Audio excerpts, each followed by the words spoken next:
तो आज इस वाले बैच में अरिथमेटिक प्रोग्रेशन स्टार्ट कर रहा हूँ। ये chapter number 5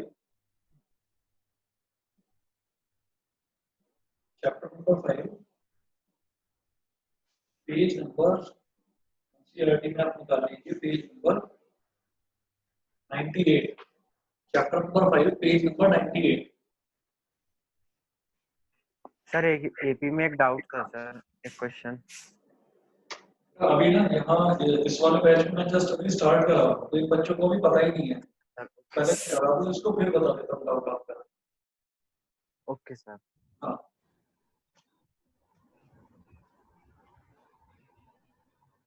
Good afternoon, sir. Good afternoon. Good afternoon, sir. Good afternoon. Chapter 5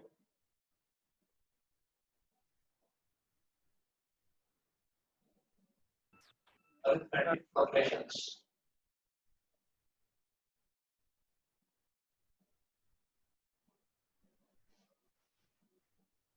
arithmetic progressions short में बेटा इसको एपी बोल देते हैं, एपी। अच्छा, इसमें किस तरीके से करते हैं कि अगर मान लीजिए कहीं पर मैं कुछ नंबर दे रखे हैं, मान लीजिए नंबर दे रखा है, फॉर एग्जांपल मैं नॉर्मल काउंटिंग की ही बात करूं, तो नॉर्मल काउंटिंग अगर हमको दे रखी है 1 2 3 4, तो आप ये देखिएगा, हम यहाँ लिखेंगे इफ। सर नमस्ते। नमस्ते। If there is a sequence of numbers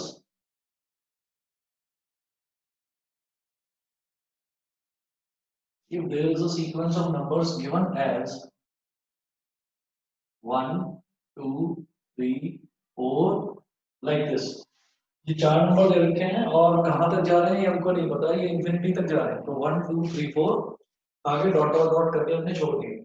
तो इसमें जो पहला नंबर होता है उस पहले नंबर को हम बोल देते हैं a1, पहला नंबर को बोलते हैं a1, दूसरे को a2 a3 a4 इस तरीके से बोलते हैं, ठीक है। तो यहाँ पर हम ये कहेंगे here first term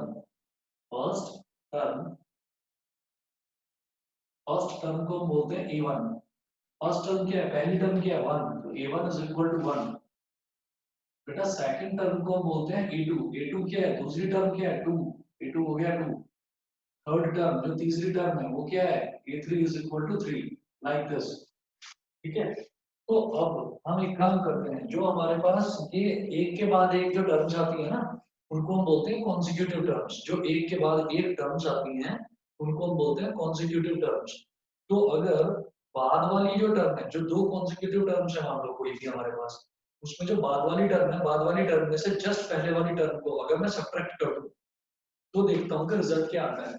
जैसे देखिए ये a1 है, a2 है, a3 है, फिर अगली टर्म है a4 is equal to 4 है, and like this it goes on। अब देखिएगा इसमें अगर मैं a2 में से a1 को सब्ट्रैक्ट कर दूं, a2 माइनस a1 क्या है 2 और a1 क्या है 1, 2 माइनस 1 तो ये सेम ये आ गया हमारे पास 1।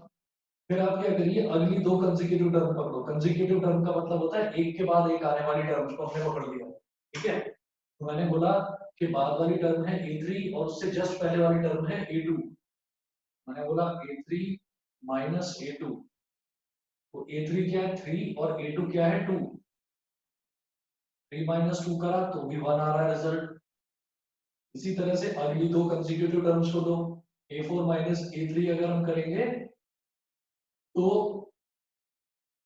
a4 कितना है 4 और a3 कितना है 3, 4 माइनस 3 तो ये भी 1 आ रहा है। तो आप ये देखिए कि मैं जब कंसेक्यूटिव टर्म्स का डिफरेंस ले रहा हूँ तो कंसेक्यूटिव टर्म्स का डिफरेंस लेने पर वैल्यू जो है, जो नंबर है वो सेम आ रहा है मेरे पास, ठीक है।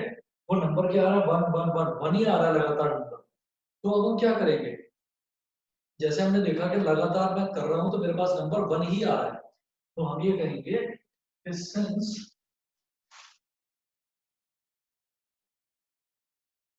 we are getting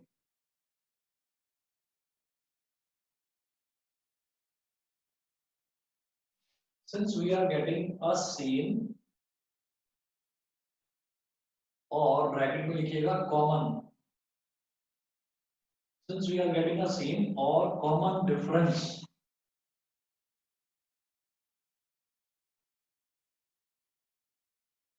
that is small d is equal to 1. ठीक है, so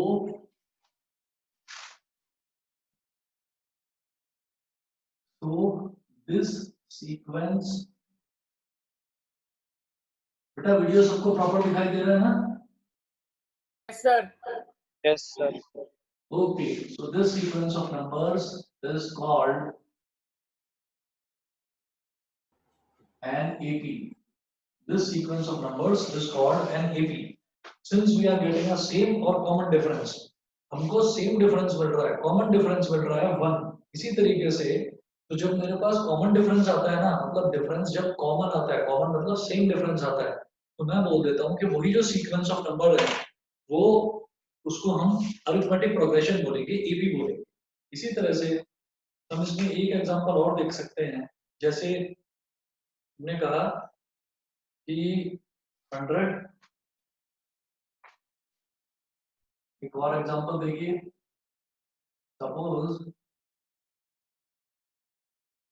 another sequence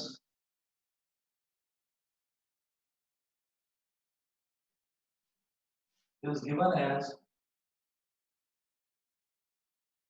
एक और सीक्वेंस दे रखा है हमको क्या, 100,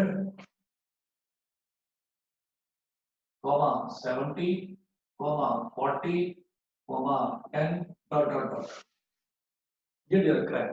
तो अगर इस तरीके का मुझे कोई सीक्वेंस दे रखा है तो मैं सबसे पहले देखूंगा कि मेरी पहली टर्म क्या है, 100.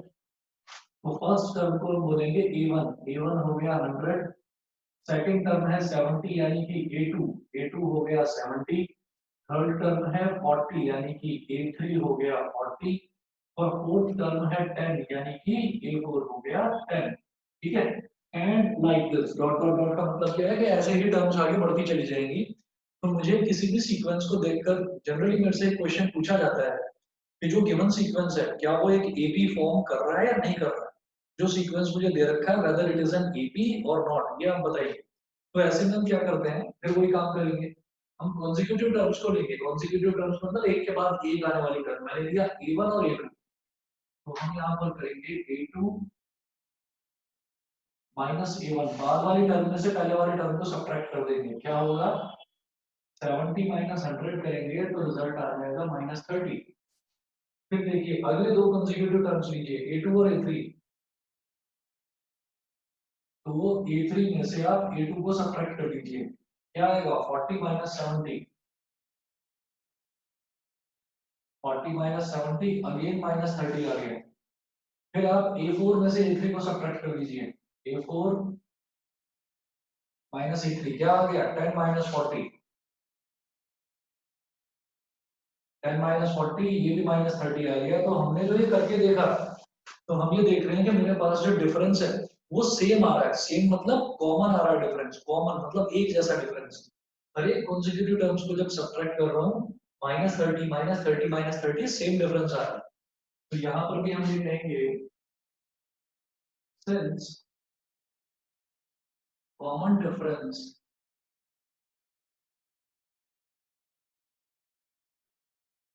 Is equal to, common difference को हम बोल देते हैं बेटा d, small d is equal to -30. So the given sequence, is an AP. So the given sequence is an AP. ठीक है, अच्छा. Excuse me, sir. हाँ बेटा बताइए. सर आपने अभी बस स्टार्ट कराया है ना? हाँ बस अभी स्टार्ट करा है. सर आप एक बार फिर से छोटा मतलब समझ बता दो आपने जो भी कराया है. अभी बता रहा हूँ. आप ये देखिए हमने बस इतना ही बताया अभी इसमें कि अगर कोई भी मुझे सीक्वेंस दे रखा है तो उसमें हम कंसेक्यूटिव टर्म्स का डिफरेंस लेते हैं, और अगर वो डिफरेंस सेम आ जाता है तो हम उसको एपी बोल देते हैं. जैसे हमने एक सीक्वेंस लिया 1 2 3 4, तो इसमें पहला टर्म है 1, इसको मैं बोल दूंगा A1. दूसरा टर्म है 2, इसको मैं बोल दूंगा A2, तीसरा टर्म है 3, इसको हम कहेंगे A3, और चौथा टर्म है 4, इसको हम बोल देंगे A4। तो A1 is equal to 1, A2 is equal to 2, A3 is equal to 3, A4 is equal to 4। अगर मैं A2 minus A1 करूंगा तो भी 1 आ रहा है, अगर मैं A3 minus A2 करूंगा तो भी 1 आ रहा है, और अगर मैं A4 minus A3 करूंगा तो भी 1 आ रहा है। मतलब मैं कॉन्जिक्यूटिव टर्म्स में बाद वाले टर्म में से जस्ट पहले वाला टर्म सबट्रैक्ट करूंगा, तो डिफरेंस अगर सेम आता है तो हम उसको बोलेंगे कॉमन डिफरेंस। और कॉमन डिफरेंस कितना आ रहा है? 1 1 1 1 आ रहा है, सब में डिफरेंस 1 का ही है। तो since we are getting a same और common difference, that is d is equal to 1, so this sequence of numbers is called an AP। इस sequence of numbers को फिर हम AP बोलेंगे। बताइए, समझ गए? Yes sir. और यही एग्जांपल मैंने अगला लिया है कि 100 70 40 10। तो इसमें भी आप ये देखिए कि ये पहला नंबर है, ये जस्ट बाद वाला नंबर है, तो 70 माइनस 100 कितना हो गया? -30। 40 माइनस 70 कितना हो गया? -30। और 10 माइनस 40 कितना हो गया? ये भी -30। तो अगेन मुझे एक सेम कॉमन डिफरेंस मिल रहा है, तो therefore it is an AP. ये वाला जो सीक्वेंस दे रखा है ये भी एक एपी होगा। समझ गए? Yes sir, thank you sir. ठीक है। अब इसके बाद अभी रुद्रांश ने क्वेश्चन पूछा है कि मुझे एक नंबर, एक सीक्वेंस दे रखा है 3, 9, 18, क्या ये एपी है या नहीं है? हम ये कहेंगे, एक दूसरा एग्जांपल देखिए, अगर मान लो हमको ये दे रखा है 3, 9, 18, ये एपी है या नहीं? तो देखो A1 हो गया 3, A2 हो गया 9 और A3 हो गया 18, and like this the sequence goes on। तो मैं निकाल रहा हूँ A2 minus A1, A2 minus A1 करेंगे तो ये आ जाएगा 9 minus 3, ये हो जाएगा 6। फिर हम कहेंगे A3 minus A2, ये हो जाएगा 18 minus 9, ये होगा 9। तो since A3 minus A2 is not equal to A2 minus A1, तो it is not an AP, ये एक AP नहीं है। समझ गए रुद्रांश? चलो ठीक है। इसके बाद आप आ जाइए एनसीईआरटी में पेज नंबर 98 पर, और पेज नंबर 98 पर एग्जांपल नंबर 1 देखेंगे। ठीक है?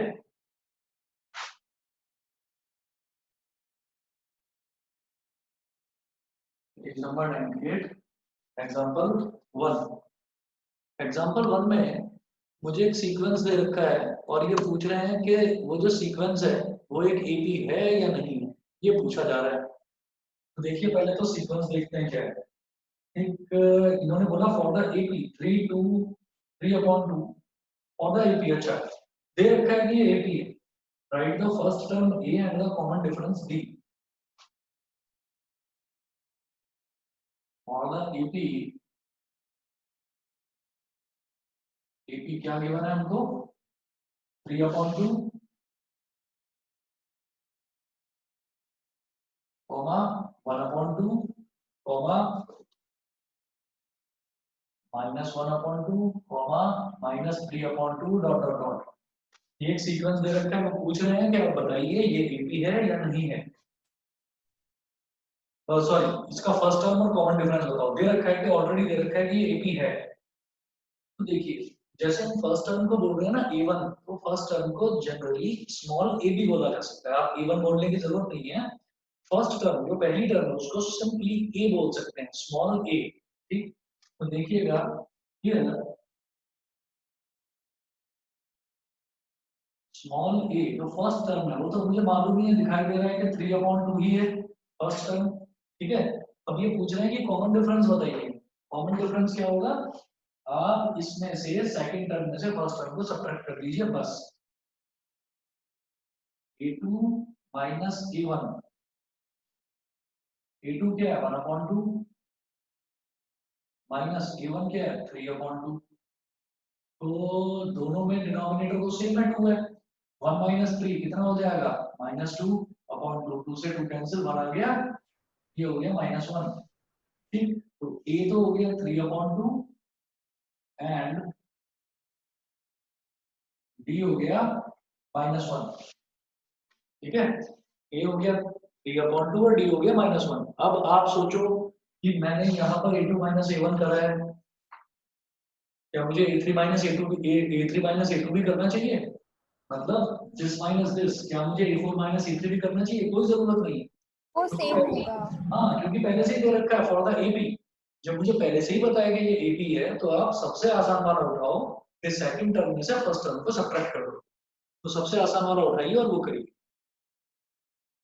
ठीक है जी, तो -1 आ गया कॉमन डिफरेंस। ठीक है, लक्ष्य सही करा है। अच्छा, अब इसके बाद एग्जांपल नंबर 2 देखिए। उसमें है which of the following list of numbers form an AP? If they form an AP, write the next two terms. सबसे पहले अलग अलग सीक्वेंस दे रखे हैं, मुझे बताना है कि कौन सा इसमें से एपी बना रहा है और कौन सा एपी नहीं है। जो एपी है, अगर कोई एपी है तो मुझे अगले दो टर्म्स और बताने हैं। तो मैं करता हूं यहां से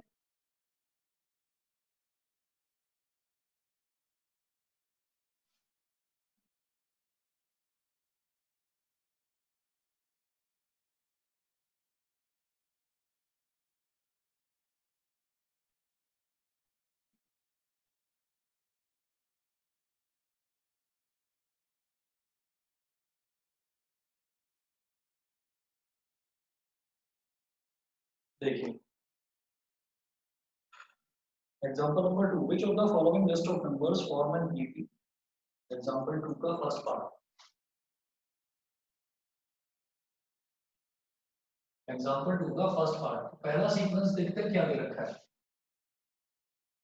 4 10 16 22।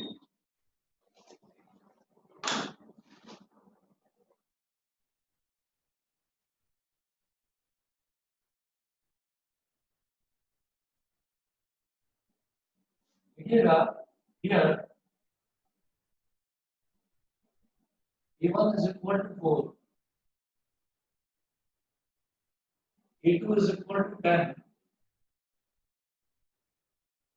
a3 is equal to 16 and a4 is equal to 22। ठीक है, तो a2 माइनस a1 करेंगे सबसे पहले। a2 माइनस a1 क्या हो जाएगा? 10 माइनस 4 6। फिर a3 माइनस a2, मुझे बताना है कि ये AP है या नहीं है। तो a3 माइनस a2 मतलब 16 माइनस 10, ये भी 6। फिर a4 माइनस a3 मतलब fourth term minus third term, ये हो जाएगा 22 माइनस 16, ये भी 6। तो आप देखिए कॉमन डिफरेंस सेम आ रहा है, 6 आ रहा है। ठीक है, तो हम ये कहेंगे since b is equal to 6, therefore it is an AP। ये AP है, और उन्होंने बोला है कि अगर ये AP है तो आपको अगले दो टर्म्स बताने हैं। तो अगले दो टर्म्स बताने के लिए आपको क्या करना होगा, जैसे A4 तक दे रखा है तो मुझे A5 और A6 बताना है। ठीक है, A5 और A6 के लिए देखिए क्या करना है, ये कहेंगे so the next two terms will be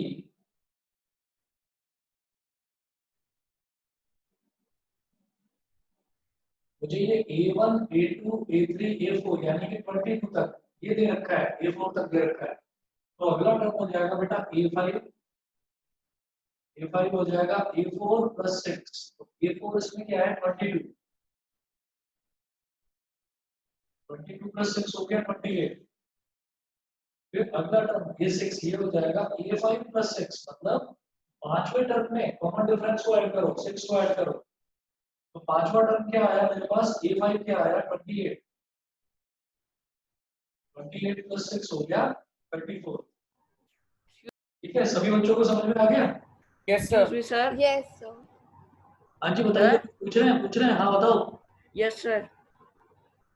ठीक है, Sir, हाँ बताओ। सर अगर हमें A500 निकालना है तो सर हम क्या करेंगे? उसके लिए मैं अभी आऊंगा, अभी उस पर बताऊंगा आपको। अभी बिल्कुल स्टार्टिंग कराइए चैप्टर की, तो अभी बताऊंगा मैं आपको उसमें कैसे करना है। नहीं सर, जैसे यहाँ A6 के लिए A5 प्लस 6 करा है ना, हाँ, A500 के लिए क्या करेंगे sir? A49 A499 + 6 yes sir. है ना। सर उसके ऐसे तो लिए एक ऐसे तो सर फॉर्मूला कितनी होता भी है, टर्म्स निकल सकती है। जनरल फॉर्मूला होता है, उसके लिए कितनी भी टर्म्स आप निकाल सकते हो, वो जनरल फॉर्मूला बताऊंगा अभी आपको। Yes sir. ठीक है, पार्थ अग्रवाल क्लियर है? ये सक्षम, हर्षित, यस सर। चलिए आगे देखते हैं।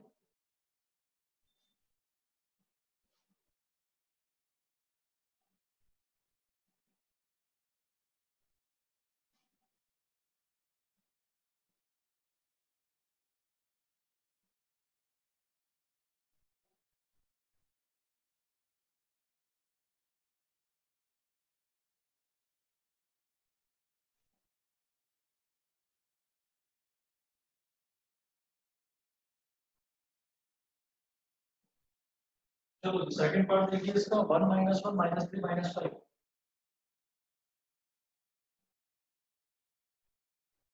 1 - 1 -3 -5 like this, 1 - 1 -3 -5 like this। ये हमने करा, तो इसमें देखेंगे कि अगर हमारा जैसे पहला टर्म है A1, यह है 1, दूसरा टर्म A2, यह है -1, तीसरा टर्म A3, यह है -3, और चौथा टर्म A4, ये है -5। यहाँ तक 4 टर्म्स हमको दे रखे हैं। क्या करेंगे, A2 - A1, A2 - A1 क्या हो जाएगा, -1 -1 कितना, -2, A3 - A2 क्या हो जाएगा, -3 - -1 -3 -1, मतलब -3 + 1, ये भी -2 आ गया। ठीक है, उसके बाद अगला देखेंगे A4 - A3, A4 - A3 तो -5 माइनस -3 तो -5 + 3 ये हो गया -2। हम कहेंगे since B is equal to -2 so it is an AP।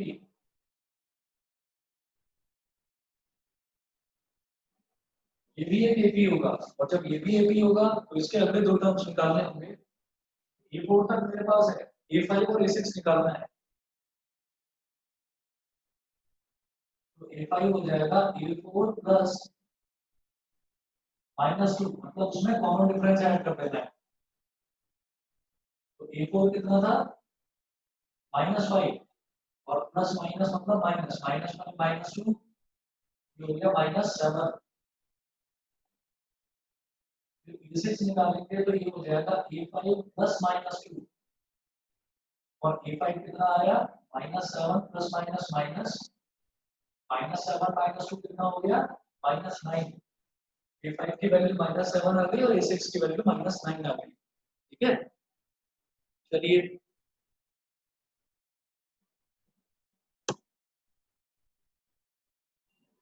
अब देखिएगा नेक्स्ट जो थर्ड पार्ट है। थर्ड पार्ट दे रखा है -2 2 -2 2,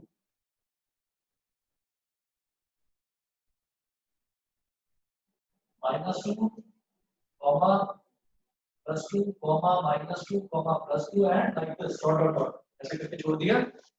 तो इसमें देखिएगा यहाँ पर A1 कितना है, -2, A2 कितना है, +2, A3 कितना है, -2, और A4 कितना है, +2। ठीक है, ये सारी टर्म्स हैं। अब A2 - A1 निकालना है, A2 - A1 तो 2 - -2 2 -2 ये हो गया 4। फिर A3 - A2 करना है, A3 - A2 तो -2 -2 देखो ये आया +4 और ये आया -4, यहाँ तो कॉमन डिफरेंस आ ही नहीं रहा है, तो मुझे आगे बढ़ने की जरूरत ही नहीं है। हम यहीं से बोल देंगे कि ये AP नहीं है, और रीजन में मैं यहाँ पर लिखूंगा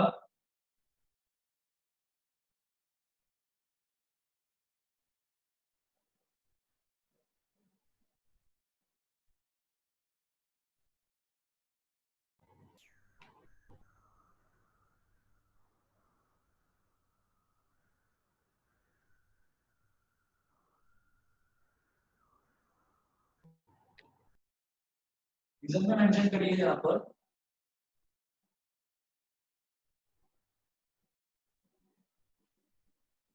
कि since a2 minus a1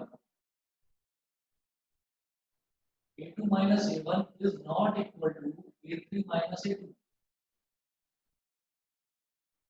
so it is not an AP.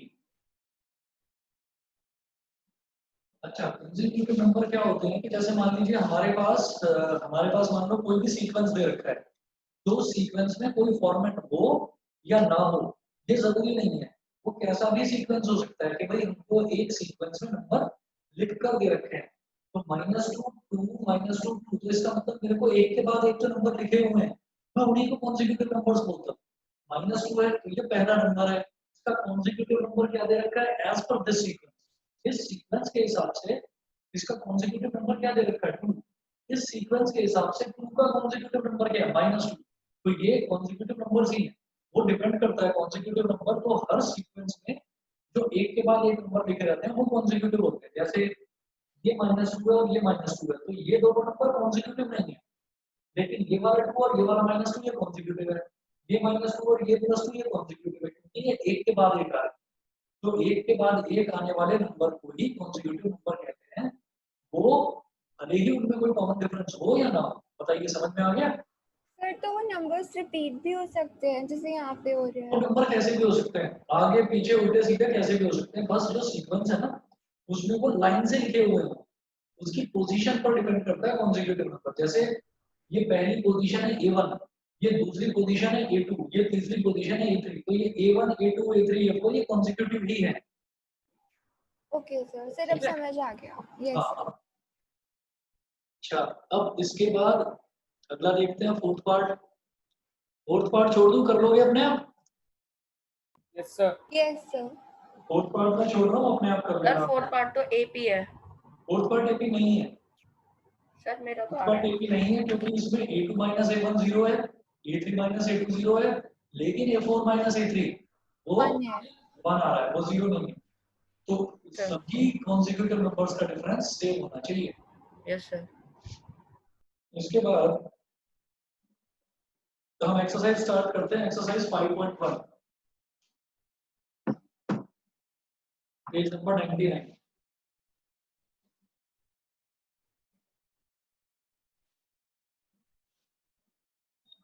Wait करिए 1 मिनट, कर रहा हूँ अभी स्टार्ट।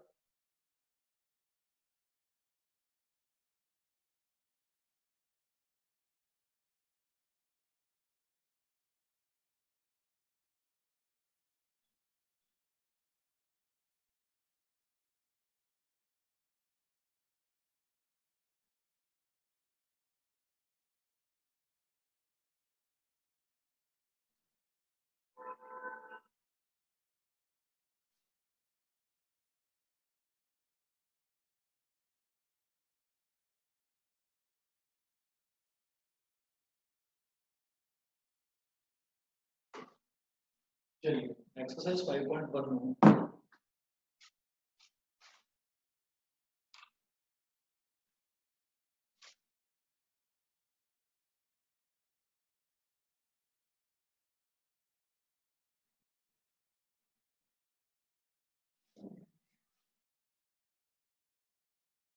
एक्सरसाइज 5.1 में क्वेश्चन नंबर 1 है, in which of the following situations does the list of numbers involved make an arithmetic progression and why?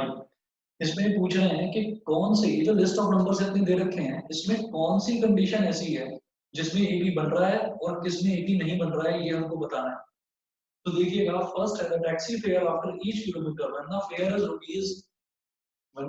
rupees 15 for the first kilometer and rupees 8 for each additional kilometer, ये बताना है। तो इसमें आप क्या कहेंगे, जो पहला किलोमीटर है पहले किलोमीटर के लिए तो अलग कॉस्ट दे रखी है, और बाकी के जो हर एक जो किलोमीटर है हर एक किलोमीटर के लिए अलग कॉस्ट है। तो हम क्या कहेंगे, जो पहले किलोमीटर के लिए कॉस्ट है उसको हम कुछ लिख देंगे यहाँ पर, है ना, हम उसको फर्स्ट टर्म बोलेंगे, the taxi fare after each kilometre when the fair is rupees 15 for the first kilometre. तो हम क्या लिखेंगे क्वेश्चन नंबर 1 का फर्स्ट पार्ट, फेयर, फेयर मतलब किराया और फर्स्ट किलोमीटर, पहले किलोमीटर के लिए जो किराया है वो कितना है, ₹50।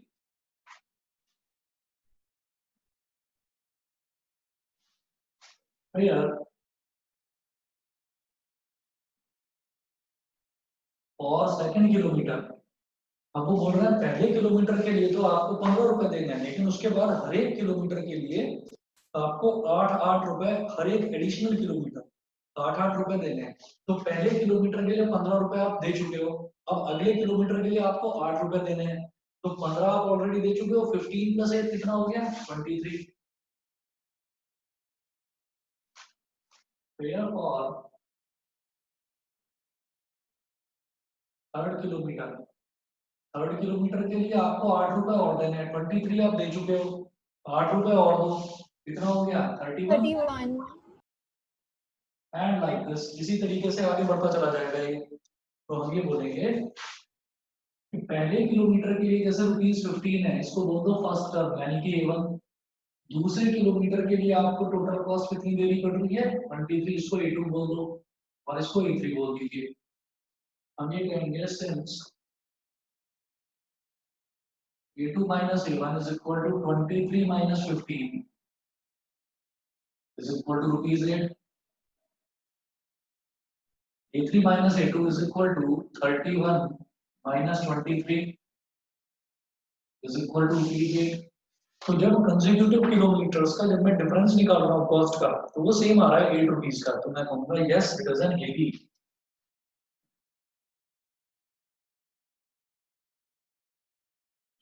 It is an AP where D is equal to ₹8। सभी को clear? Yes, sir. Yes, sir. हाँ जी, Yes, sir. ठीक है बेटा। अब सेकंड पार्ट देखते हैं हम। The amount of air present in a cylinder when a vacuum pump removes 1/4 of the air remaining in the cylinder at a time. ठीक है, इस क्वेश्चन को आप लोग ध्यान से समझिएगा। मैं इस क्वेश्चन का स्टेटमेंट यहाँ पर बोर्ड पर लिख रहा हूँ क्योंकि मुझे बार बार उसको पढ़ने की, आपको समझाने की जरूरत पड़ेगी। देखिएगा क्या है।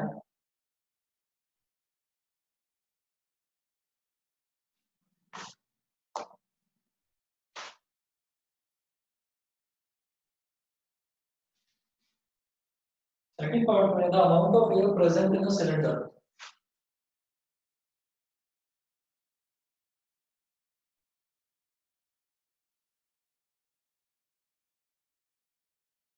the amount of air present in a cylinder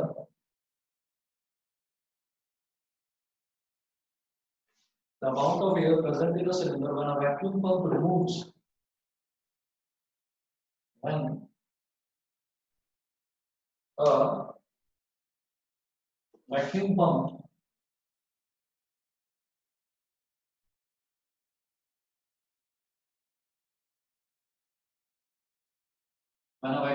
removes 1/4 of the air 1/4 of the air remaining in the cylinder at a time,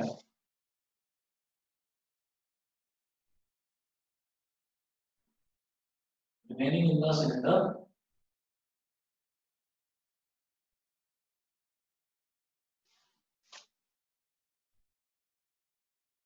at a time। ठीक है, ये क्या है कि एक सिलेंडर है, उस सिलेंडर के अंदर कुछ एयर है और वो जो एयर है वो एयर क्या करती है, वो हर बार वो जो एयर है उस एयर को रिमूव कर दिया जाता है with the help of a vacuum pump. तो एक वैक्यूम पंप की हेल्प से उस सिलेंडर में से एयर को निकाला जाता है, और कितनी एयर को निकाला जाता है, 1/4 of the air remaining in the cylinder at a time. तो हम ये कहेंगे let initially the volume of air in the cylinder be, V मान लो या एक्स मान लो,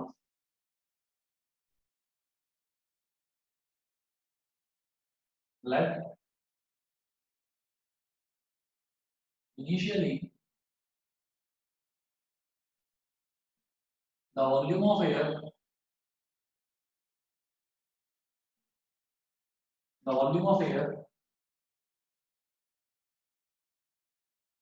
in the cylinder be x metre cube. भाई वॉल्यूम होता है तो वॉल्यूम हमारा मीटर क्यूब या सेंटीमीटर क्यूब में ही आता है, ठीक है। तो फिर वो तो क्यूबिक यूनिट होना चाहिए। क्या करो बेटा? फिर वो तो क्यूबिक यूनिट होना चाहिए। हाँ तो क्यूबिक यूनिट ये तो है, क्यूबिक मीटर, तो यूनिट मैंने मीटर मान ली, आप चाहो तो सेंटीमीटर मान लो, ठीक है। तो ये मीटर क्यूब हो गया इस तरीके से, मेरी बात समझ गए? Yes sir. ठीक है। तो हमने ये कहा कि इनिशियली उसमें वॉल्यूम हमने माना x मीटर क्यूब है, ठीक है। तो इनिशियली जो भी चीज होती है, बिल्कुल स्टार्टिंग में जो भी चीज होती है वो मेरी फर्स्ट टर्म होती है। तो ये जो x मीटर क्यूब है तो ये a1 हो गया। हाँ बताओ। सर एक बार आप ये ऊपर वाली स्टेटमेंट दोबारा समझा दो। स्टेटमेंट दोबारा समझिए कि एक सिलेंडर है, उस सिलेंडर के अंदर ना कोई गैस भरी हुई है, एयर है उस सिलेंडर के अंदर, अमाउंट ऑफ एयर, उसके अंदर एयर भरी हुई है। तो फिर क्या है कि उस सिलेंडर को पूरा अच्छे से क्लोज कर रखा है और एक वैक्यूम पंप की हेल्प से हम क्या कर रहे हैं, एक वैक्यूम पंप की हेल्प से हम बार बार उसमें से ना एयर को रिमूव कर रहे हैं। अब कितनी एयर को रिमूव कर रहे हैं वो बता देता हूँ कि जितनी भी सिलेंडर में एयर बची हुई है ना, उसकी 1/4 एयर को बार बार वैक्यूम पंप की हेल्प से रिमूव कर दिया जाता है। तो आप ये समझिए कि शुरुआत में हमारे पास उस सिलेंडर में x मीटर क्यूब इतना वॉल्यूम था एयर का। बताइए इतना समझ में आ गया? Yes sir. ठीक है। तो हमने कहा that initially the volume of air in the cylinder भी x metre cube, x metre cube था शुरुआत में। Now vacuum pump removes, vacuum pump अब कितनी एयर रिमूव करेगा? 1/4 ऑफ कितना x metre cube, 1/4 of x metre cube, यानी कि x/4 मीटर क्यूब। तो वैक्यूम पंप इतनी एयर उसमें से रिमूव कर देगा, ठीक है। तो अब एयर कितनी बची सिलेंडर में, सिलेंडर में कितनी एयर बची? पहले x थी, x/4 रिमूव कर दी गई, तो अब एयर कितनी बची? x minus x/4। मेरी बात समझ गए? Yes, sir. काव्या काम्या आप दोनों? हाँ जी सर। ठीक है।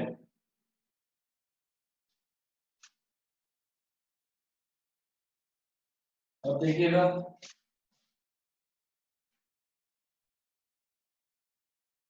now here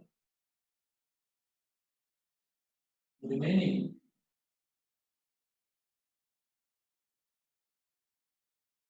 now air remaining in the cylinder is equal to x minus x/4। तो ये क्या हो जाएगा? 4x minus x/4। ये हो गया 3x/4 मीटर क्यूब। तो इनिशियली सिलेंडर में एयर कितनी बची हुई थी? इनिशियली सिलेंडर में एयर थी x मीटर क्यूब, जिसको मैंने बोल दिया फर्स्ट टर्म a1। उसके बाद उसमें से 1/4 एयर को निकाल लिया गया। 1/4 एयर को निकालने के बाद अब उसमें एयर कितनी बची? 3x/4 metre cube. तो ये एक बार एयर निकालने के बाद अब इतनी बची, तो जो बची है वही उसी के बारे में मुझे डिस्कस करना है। देखिए the amount of air present in a cylinder, तो मुझे amount of air present in a cylinder की ही बात करनी है, जो मैंने रिमूव करी उसकी बात नहीं करनी है। तो amount of air present in a cylinder, तो initially amount of air cylinder में कितना था? x। फिर एक बार वैक्यूम पंप से हमने झटका लगाया तो क्या हुआ? वो एयर कुछ निकल गई बाहर, तो अब कितनी एयर बची? Amount of air present in the cylinder 3x/4 metre cube. तो ये पहला जो झटका लगाया हमने वैक्यूम पंप का, वैक्यूम पंप क्या करता है? झटके के साथ एकदम एयर को बाहर खींच के निकालता है। तो पहली बार में जब एयर निकाली तो अब इतना एयर बचा, तो इसको हम बोलेंगे A2। ये हो गया हमारा सेकंड टर्म, ठीक है। अब इसी तरीके से अब एयर कितनी बची अंदर सिलेंडर में? 3x/4। फिर से हम वैक्यूम पंप को कनेक्ट करेंगे, तो अब वो इसका 1/4 बाहर निकालेगा, जो एयर बची हुई है उसका 1/4। ठीक है, ये समझ में आ गया? Yes sir. जो एयर सिलेंडर में बची हुई है उसका 1/4 वॉल्यूम वो जो वैक्यूम पंप है वो बाहर निकाल देगा। देखिए नाउ अगेन आस्था क्लियर है? Yes, sir. Harshika? Yes, sir. Okay. Now again, vacuum pump removes 1/4 of 3x by 4.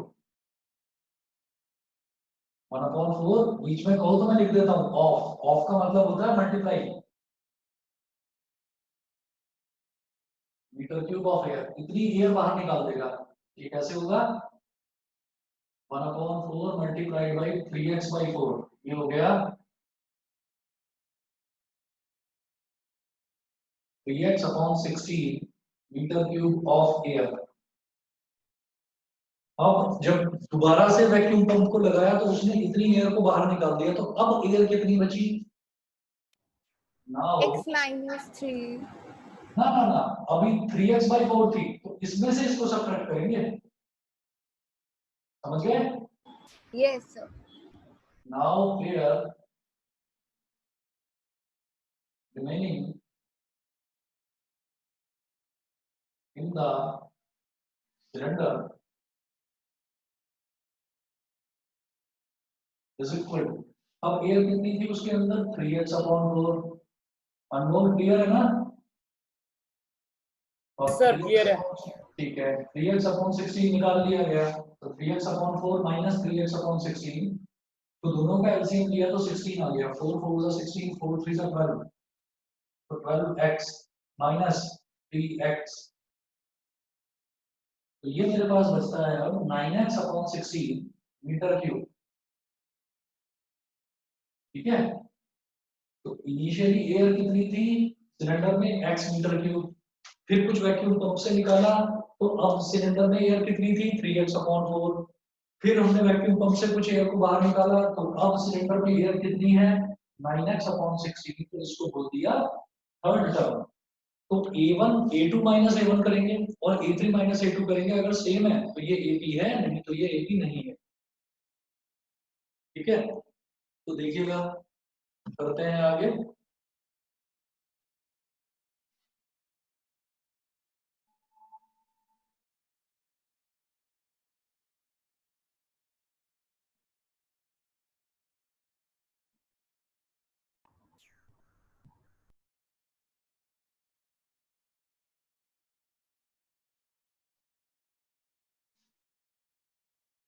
देखो जी, अब मैं कहूंगा A2 minus A1 is equal to, A2 कितना है? 3x/4 और A1 कितना है? x। 3x/4 माइनस x, जब एलसीएम लेंगे तो क्या हो जाएगा? 3x माइनस 4x/4, तो ये आ गया माइनस x/4। इसी तरह से अब करेंगे A3 minus A2,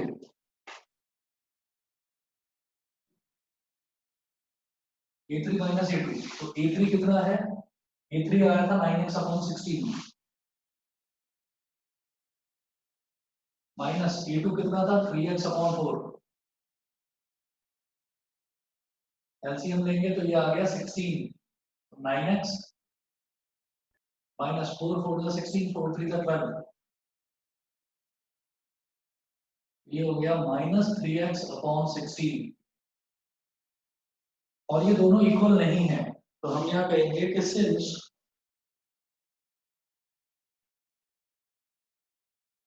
A3 minus A2 is not equal to A2 minus A1, so it is not an AP। बताइए जी सभी बच्चों को क्लियर है? Yes, sir. Divas, Harshika, Harshit, Yes, sir. Parth Agarwal clear है? Yes. ठीक है जी, नेक्स्ट देखते हैं इसका third part. The cost of digging a well after every metre of digging, when it costs rupees 150 for the first meter and rises by rupees 50 for each subsequent meter। ठीक है,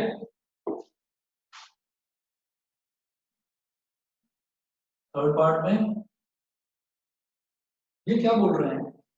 the cost of digging a well after every metre of digging, the cost of digging a well after every metre of digging, कि मैं एक एक metre खुदाई करता जाता हूँ। हम कोई नया कुआं बना रहे हैं तो जमीन खोद रहे हैं, जमीन खोद कर हम कुआं बना रहे हैं। तो the cost of digging a well after every metre of digging when it cost ₹150 for the first metre and rises by ₹50 for each subsequent metre. तो हम ये कहेंगे कॉस्ट ऑफ डिगिंग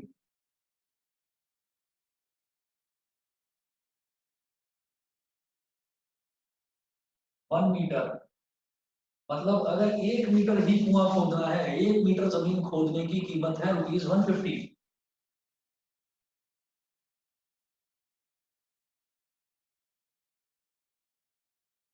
1 मीटर जमीन खोदने की कीमत है, कॉस्ट है ₹150।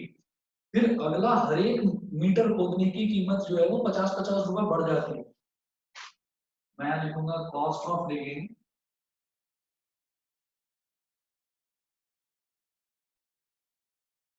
टू मीटर्स, 2 मीटर डिगिंग करने की कॉस्ट कितनी हो जाएगी? 50 रुपए बढ़ जाएगा, यानी कि ₹150 था, अभी हो जाएगा ₹200, हो जाएगा ₹200। Cost of digging 3 metres, 3 metre खुदाई करने की कीमत 50 रुपए और बढ़ जाएगी, ये हो जाएगा ₹250। ये A1 हो गया, ये A2 हो गया, ये A3 हो गया। A2 minus A1 is equal to 200 minus 150, ये आ गया ₹50। A3 minus A2 is equal to हो गया 250 minus 200, 50 rupees. ₹50। तो हम ये कहेंगे so it is an AP where common difference D is equal to कितना आ रहा है? ₹50। बताइए सभी को क्लियर है? Yes sir, clear है. सभी बच्चों को क्लियर है? ठीक है, Yes sir, clear है. चलिए जी अगला पार्ट देखते हैं। Fourth part है the amount of money in the account every year when ₹10,000 is deposited at a compound interest at 8% per annum, compound interest at 8% per annum। ठीक है, तो कंपाउंड इंटरेस्ट के लिए देखते हैं, एक एक साल का निकालना पड़ेगा। इसमें देखिएगा क्या करेंगे हम,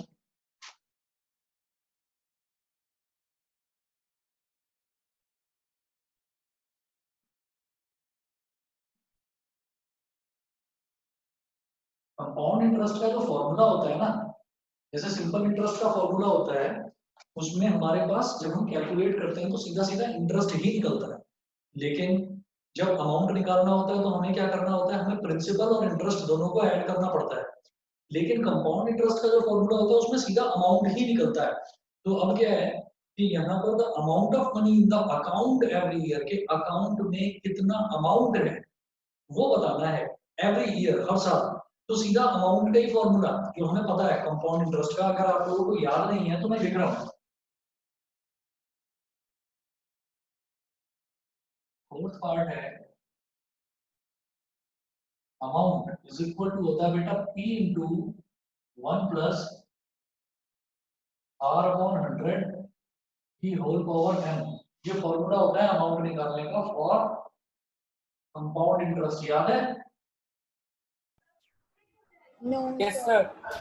ठीक है, अगर नहीं याद है तो लिख लीजिए, ये फॉर्मूला होता है कंपाउंड इंटरेस्ट का अमाउंट निकालने का, ये फॉर्मूला होता है P into 1 plus R upon 100 की पावर n। तो हम ये कहेंगे अमाउंट आफ्टर 1 ईयर, यहाँ पर प्रिंसिपल कितना दे रखा है ₹10,000, मैं लिख रहा हूँ P इज इक्वल टू ₹10,000। ठीक है,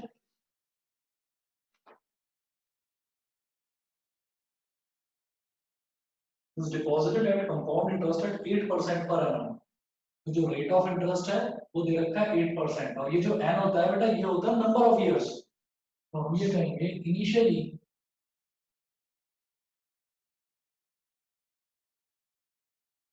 द अमाउंट, इनिशियली मेरे पास कितना पैसा है 10,000 रुपए, तो ये बेटा मेरे लिए हो गया A1। शुरुआत में मेरे पास A1 था, मतलब मेरे पास जो अमाउंट था वो 10,000 रुपए था, वो हो गया A1, मैंने इसको बैंक अकाउंट में डाला। तो अब मैं देखूंगा कि 1 साल बाद मेरे पास कितना अमाउंट हो जाएगा। ठीक है, तो हम ये देखेंगे आफ्टर 1 ईयर अमाउंट कितना हो जाएगा, ये हो जाएगा P, यानी कि फॉर्मूले में डाल रहा हूँ, देखिए P की जगह डालिए 10,000 मल्टीप्लाइड बाई 8/100 की पावर 1। तो 10,000 मल्टीप्लाइड बाई 100 प्लस 8, ये हो जाएगा बेटा 108/100। तो ये 2 0 कट गए, यहाँ पर आ गया पॉइंट। ठीक है, अरे 1 मिनट, ये क्या करा, इसकी तो जरूरत ही नहीं थी। ये हो गया 108/100 और 2 0 से ये 2 0 कट गए, तो ये आ गया ₹10800। यानी कि पहले मेरे पास मेरे अकाउंट में कितना पैसा था, 10,000 रुपए था। 1 साल में जब मैं कंपाउंड इंटरेस्ट पर वो पैसा बैंक में जमा कर दिया, तो 1 साल बाद मेरा वो पैसा बढ़कर कितना हो गया, 10,800 रुपए। बताइए सब बच्चों को समझ में आ रही है बात? Yes sir. ठीक है, तो बेटा ये मेरे लिए हो गया A2, मैं लिख रहा हूँ यहाँ पर, ये मेरे लिए हो गया A2। इनिशियली जो अमाउंट था वो था A1, 1 साल के बाद जो अमाउंट हुआ वो हो गया A2। फिर मैं बोलूंगा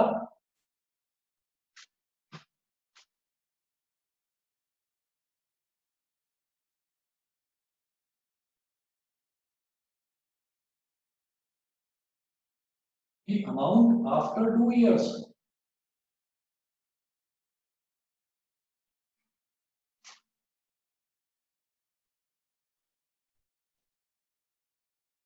amount after 2 years, इसको बोलिए capital A is equal to 10,000 multiply by 1 plus 8/100 की पावर 2, इसकी पावर होगी बेटा 2। ठीक है, तो ये कितना हो जाएगा, 10,000 मल्टीप्लाई बाई 108/100 का स्क्वायर। अब 108 का स्क्वायर कितना होता है मुझे नहीं पता, तो मैं, आप तो अगर क्वेश्चन आए तो आप तो करके देखेंगे, मैं जो है इसको टाइम बचाने के लिए मैं इसको कैलकुलेटर से करके देख रहा हूँ कि 108 का स्क्वायर कितना होता है। ठीक है, 108 मल्टीप्लाई बाई 108, सर 11,664। ठीक है 11,664, ये हो गया 10,000 मल्टीप्लाई बाई 11,664, और 100 का स्क्वायर तो 10,000 होता ही है। तो 10,000 से 10,000 कट गया, ये आ गया ₹11,164। तो ये मेरे पास हो गया A3। अब हम करके देखेंगे A2 माइनस A1।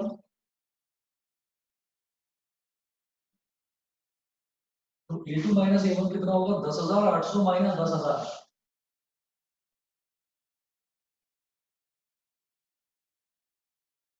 तो ये हो गया ₹800। पहली चीज तो ये हो गई। फिर करेंगे A3 माइनस A2, तो A3 कितना है 11,164 माइनस A2 कितना है 10,800।